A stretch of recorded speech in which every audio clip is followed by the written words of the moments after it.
Assalamualaikum, apa khabar? Selamat pagi. Kita berjumpa lagi. Pagi ni, Alhamdulillah, kita masih lagi diberi nikmat untuk merasai keindahan hidup pada pagi ni. Okay. So, seperti mana yang kita tahu, semalam kita dah dapat info yang mengatakan Kelantan, Seremban, PD dah start PKP, bukan PKPB lagi. Jangan risau, jangan gundah gulana, hidup masih berjalan walaupun mungkin tak seperti biasa. Tapi yang penting hidup masih berjalan, kan? Jadi pagi ni, sebelum tu sekarang ni saya ada Facebook @mactadi, saya dah ada Instagram @mactadi, dah ada YouTube channel @mactadi. So siapa yang berminat tolong subscribe Okay. And sekarang ni hari ni saya nak bercerita tentang apa? Tentang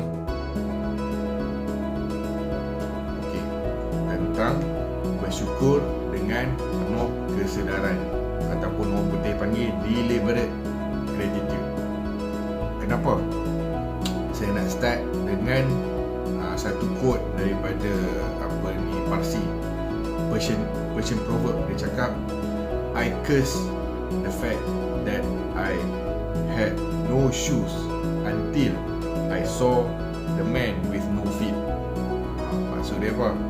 Dia kata, aku sumpah seranah pasal aku tak ada kasut. Aku maki sebab tak ada kasut, sampai aku nampak orang yang tak ada kaki. Nak kata apa? Kita kena bersyukur dengan apa yang kita ada, kan? Problemnya kat sini, nak kata problem pun tak juga. Kita punya pembinaan manusia ni, otak kita ni, minda kita ni dah di hardwired ataupun dah diprogramkan daripada sejak kita zaman dulu lagi untuk kita fokus kepada benda yang negatif, benda yang kita dah ada, kita tak fokus, kita tengok benda kita tak ada. Itu kita panggil, orang putih panggil negativity bias. So negativity bias ni maksudnya apa? Kita fokus pada benda yang negatif. Kenapa? Pasal apa benda ni jadi?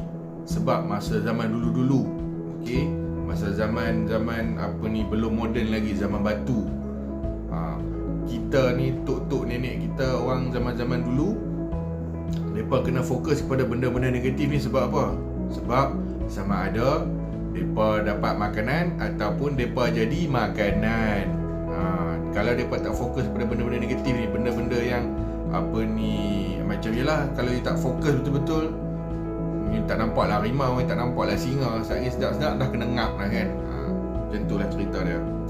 So sekarang kita punya cabaran di zaman moden, di zaman baru, era baru ni, kita kena ubah kita punya mindset, program dalam otak kita ni, daripada tak bersyukur ataupun fokus kepada benda yang negatif kepada benda yang positif. Okey, tu kita punya cabaran sekarang. Okey, dan benda ni saya nak bagi tahu boleh dibuat. Kita boleh buat, insya-Allah. Tapi kita kena konsisten lah. Kita kena ada kesedaran untuk berubah. Hence saya cakap tadi, bersyukur dengan kesedaran, kan? Okey. In fact benda-benda yang negatif, benda yang membuatkan kita rasa takut, benda yang buat kita rasa stres, dia punya penawar ataupun ubat dia adalah bersyukurlah. Gratitude ni. Apa yang kita nak buat? Tu sahaja saya cerita tips ya. Ada banyak lah, you boleh google dalam internet semua tu, tapi saya cerita sikit-sikit dulu. Okay. Tapi sebelum tu saya nak cakap, ada satu term yang dipanggil hedonic adaptation. Hedonic adaptation ni binatang apa? Orang kata, kan. Okay, so bila kita ada pengkaji psikologis, okay, orang pakar-pakar psikologi ni, dia cakap tentang hedonic adaptation. Hedonic adaptation ni maksudnya kita dah diprogramkan dalam diri kita ni untuk kita rasa kita dah mula rasa tak bersyukur dengan apa yang kita ada bila benda tu dah jadi normal untuk kita. Contoh. Okey, you beli kereta baru. Masa mula beli kereta baru tu apa jadi? Ni selalu orang lelaki lah. Burung berak pun dah maki-maki burung kan. Habis lap-lap sampai licin, boleh nampak muka kat dia punya dash apa ni, dia punya boot kereta. Bukan cermin, boot kereta boleh nampak muka. Dia punya sayang kat kereta lah tu kan. Nak buka pintu pun lap-lap dulu nak buka. Punya dia sayang kereta dia kan. Cuba tengok lepas setahun dua apa jadi. Bila dia dah biasa dengan kereta dia tu, berjalak sikit pun dia buat tak heran je. Kotak punya berdebu kereta pun buat tak kisah, tak pergi basuh kereta pun. That is hedonic adaptation. Contoh yang kedua pada yang berkahwin. Masa mula-mula bercinta dulu apa jadi?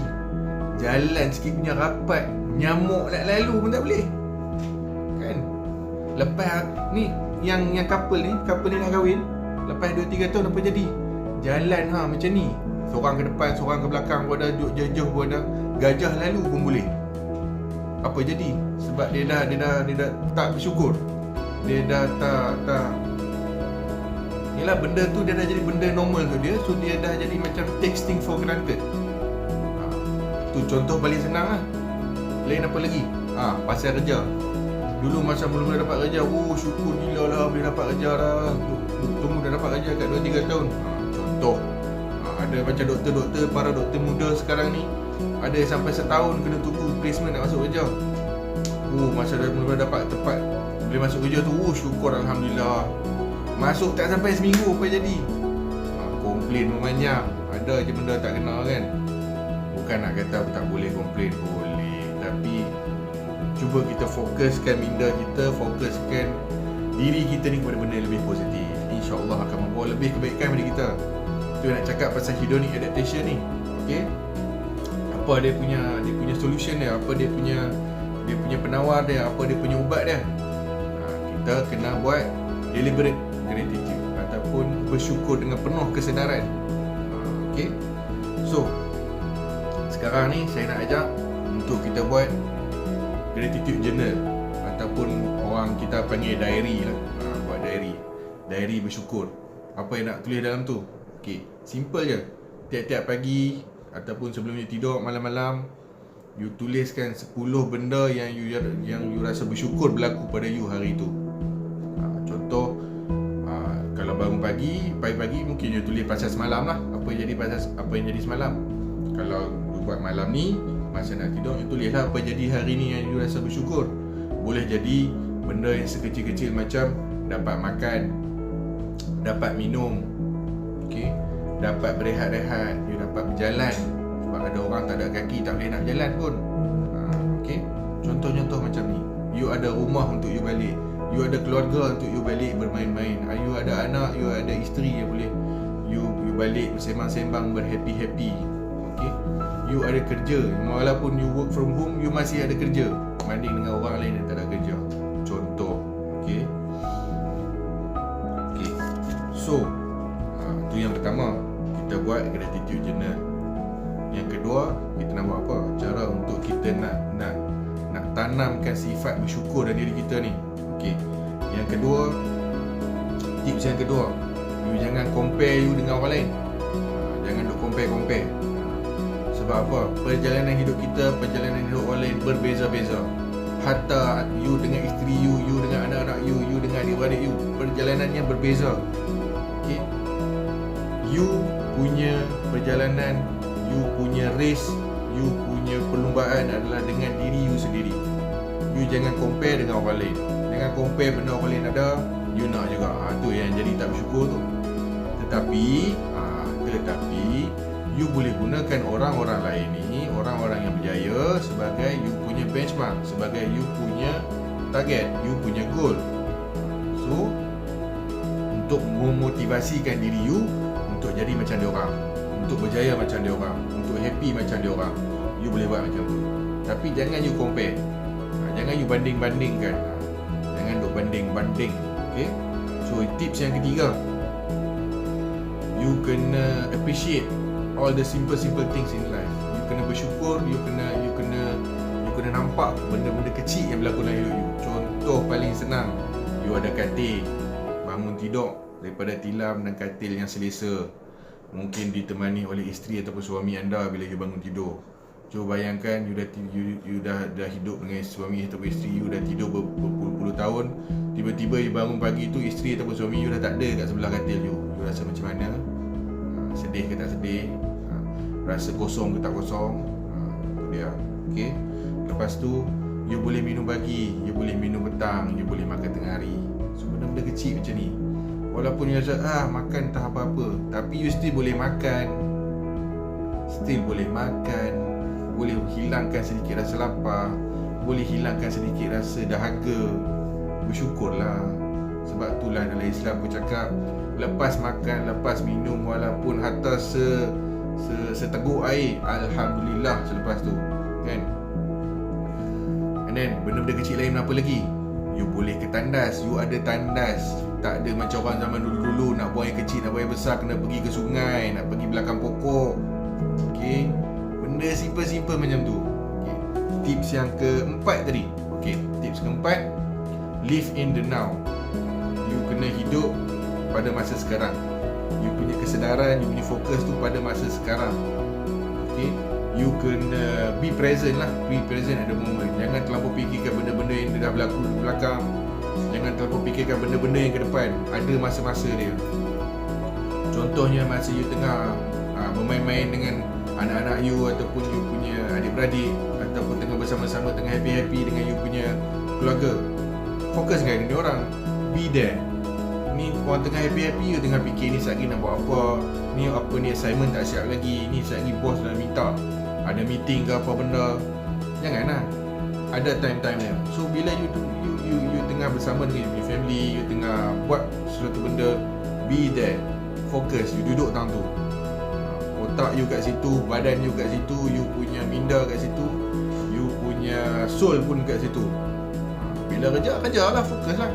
So bila time you nak kena fikir benda-benda macam tu, you fikir lah benda-benda macam tu. Kan? So itu tips yang keempat. Last sharing tips untuk hari ni. Tips kelima, buat apa? Kenyek. Senyum dah. Okay? Seburuk-buruk mana pun you punya hari, cuba senyum. Bila you senyum, insya-Allah rasa negatif tu akan hilang perlahan dengan perlahan. Dan bila you senyum ke orang, dia akan jadi benda yang berjangkit. You senyum ke orang akan senyum kat kita balik. Okay? Yelah, walaupun sekarang kita pakai mask, dia tutup muka kita kan, tapi bila kita senyum, kalau kita senyum tu genuine, kita senyum tu betul-betul sincere, kita betul-betul jujur nak senyum. Senyum tu bukan setakat dekat mulut saja, dia akan naik sampai ke muka, satu ke mata, ke dahi semua akan nampak. Kan? You boleh buat eksperimen, you pakai mask, duduk depan cermin, you senyum. You nampak tak senyuman tu? Okay? Tu tips yang kelima. Bonus tip, dah lalang senyum tu, pandailah bagi puji-puji kat orang sikit. Puji orang. Tak kena bayar pun nak puji-puji ni, kan? In fact, bila you puji orang akan rasa lebih syok, you sendiri pun akan rasa syok.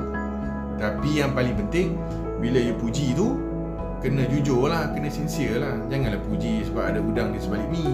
Janganlah puji pasal cakap benda-benda yang you tak rasa dia ada pun, tapi you puji juga. Dia akan jadi tak ikhlas. So bila jadi tak ikhlas, orang akan sedap, orang akan tahu. Okay? Alright. So tu 5 sharing saya, 5 tips saya tentang bersyukur dengan kesedaran. InsyaAllah hari-hari seterusnya saya akan share lagi tentang bersyukur dengan kesedaran ni, tips-tips yang lain. So saya harap kongsian hari ini dapat membantu. Waalaikumsalam. Apa khabar, Tan? Okey, kita jumpa lagi. Assalamualaikum.